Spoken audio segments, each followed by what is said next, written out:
Kalau Bapak senang ya jadi. Kemudian seluruh partai kalau di Cina sana seluruh partai itu dikooptasi oleh yang namanya Politbiro. Kemudian, saya bisa berbicara seperti itu. Kalau kita melihat visi Jokowi tahun 14 maupun 19 itu sama kan.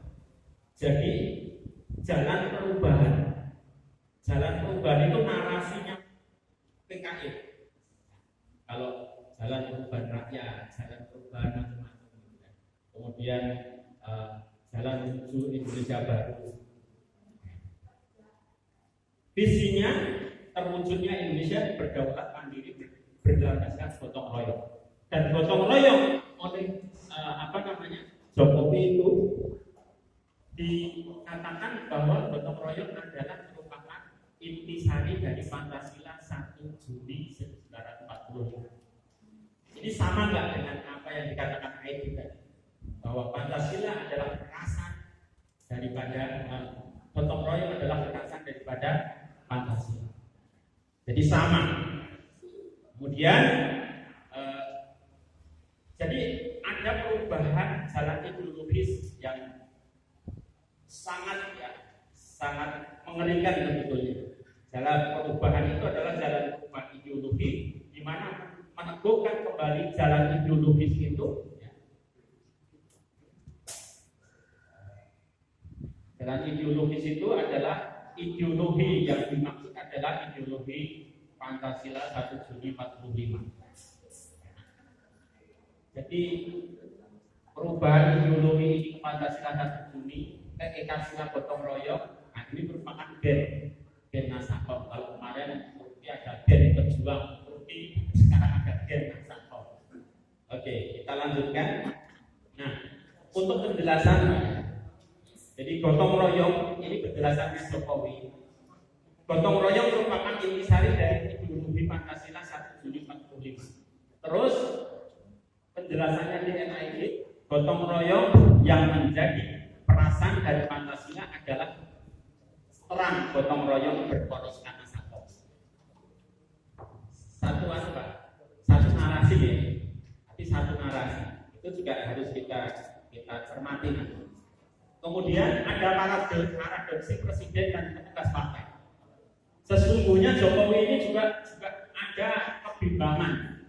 Suatu saat dia harus menjadikan dirinya sebagai presiden, tapi di sisi lain dia harus mengikuti apa yang diinginkan oleh partai.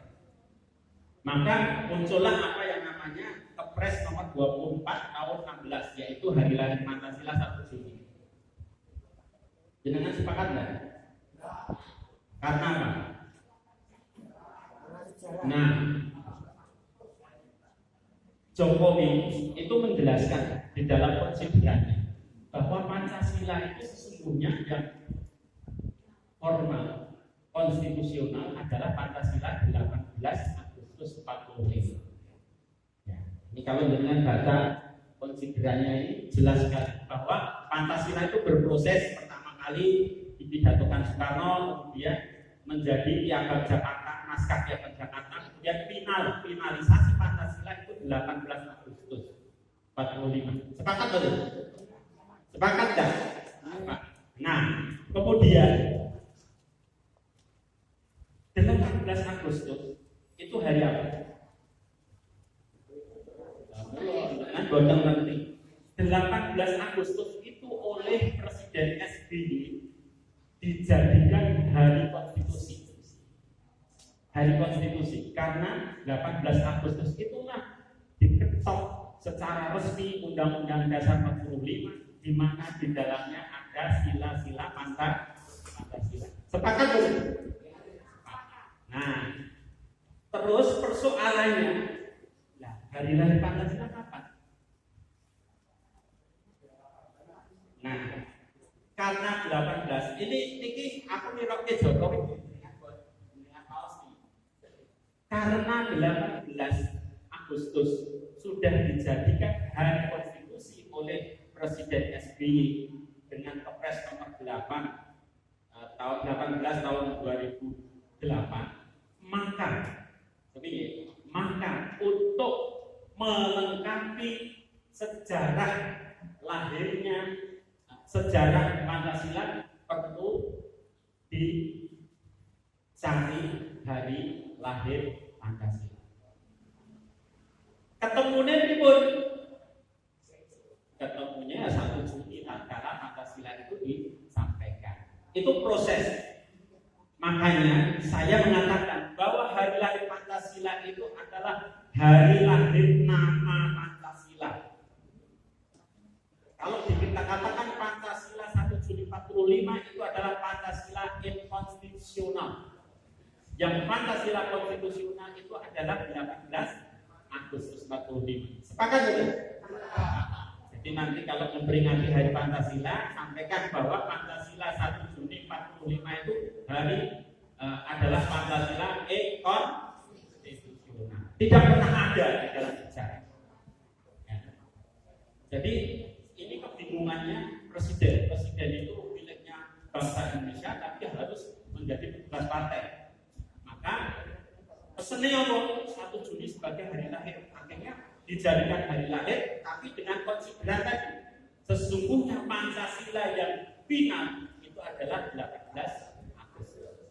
Makanya nanti kalau kita memperingati hari lahir Pancasila 1 Juni, kita narasikan bahwa Pancasila 1 Juni 45 adalah Pancasila palsu, Pancasila inkonstitusional. Pancasila yang konstitusional adalah 18 Agustus.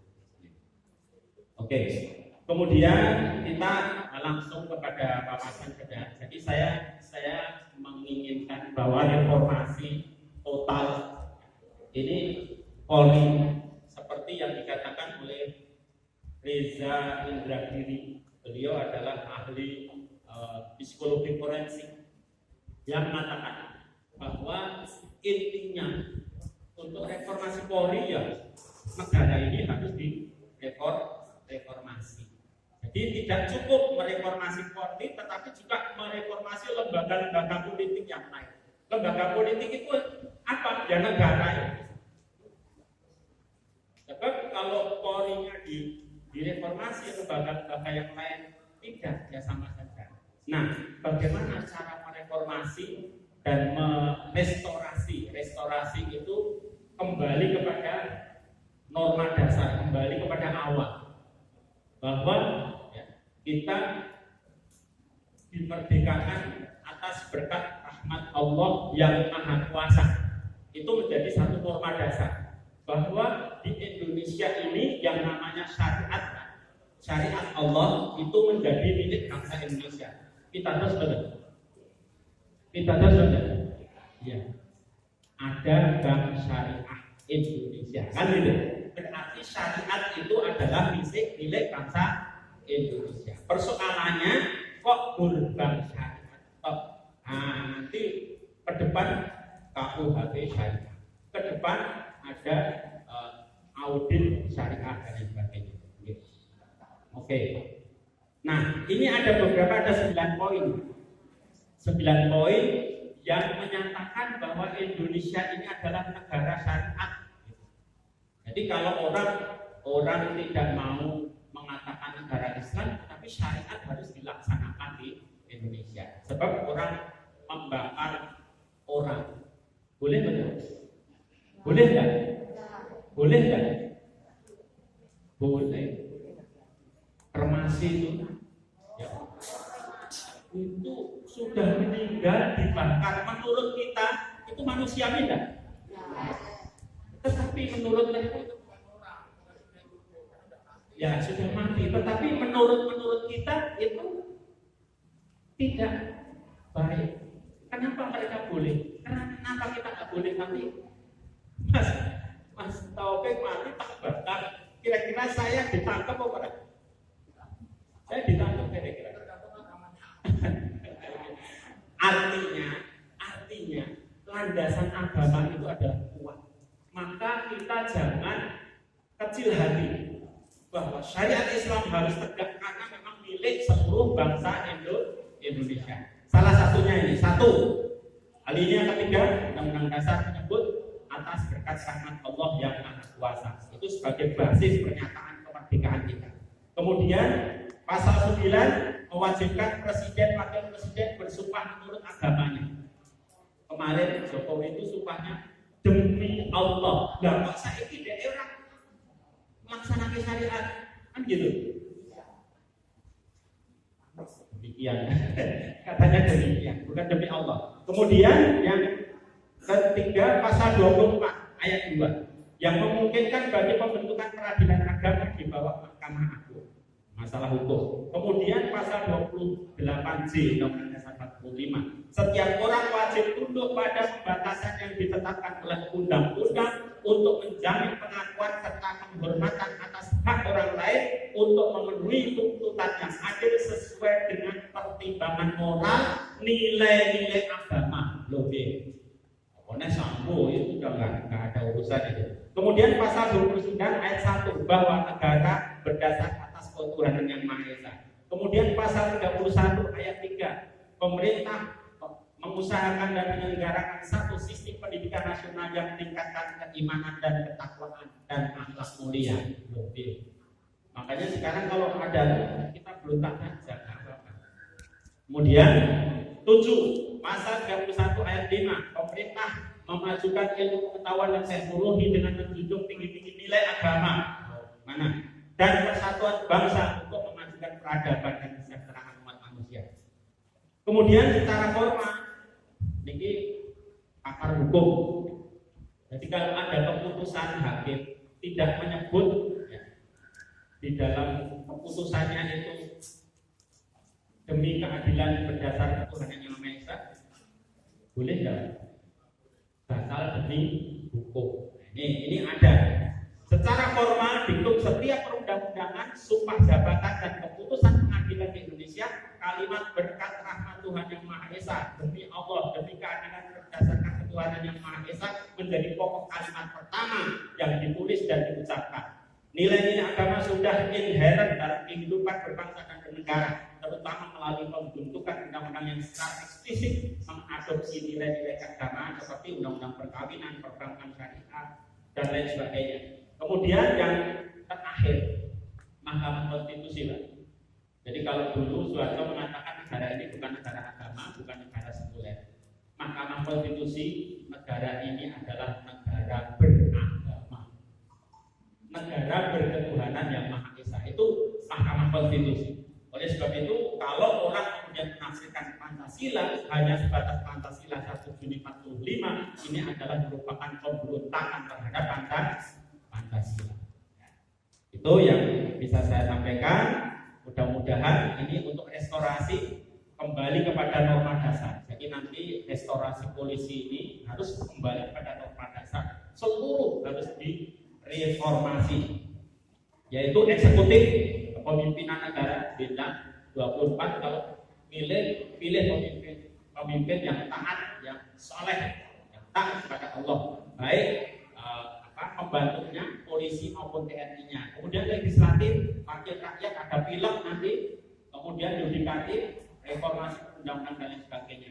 Kemudian kasus Sambo ini membuka kotak Pandora bagaimana para aparat dan pejabat negeri ini, bahkan rakyat Indonesia diajari untuk munafik, bermuka dua, memiliki kepribadian ganda, split personality sejak zaman Orde Lama, Orde Baru dan era Reformasi 98 hingga hari ini. Solusinya adalah kembali kepada norma dasar berbangsa dan bernegara. Bagi bangsa Indonesia, syariat adalah solusi. Merancang dan membangun Indonesia ke depan berbasis pembukaan Undang-Undang Dasar 45 yang di dalamnya ada sila Pancasila sebagai dasar negara Indonesia yang sejati-jatinya merdeka berkat rahmat Allah yang Maha Kuasa. Terakhir bisa baca enggak? Nah, saya sengaja itu kalau dibaca ya, bagi PKI atau bagi orang yang anti agama,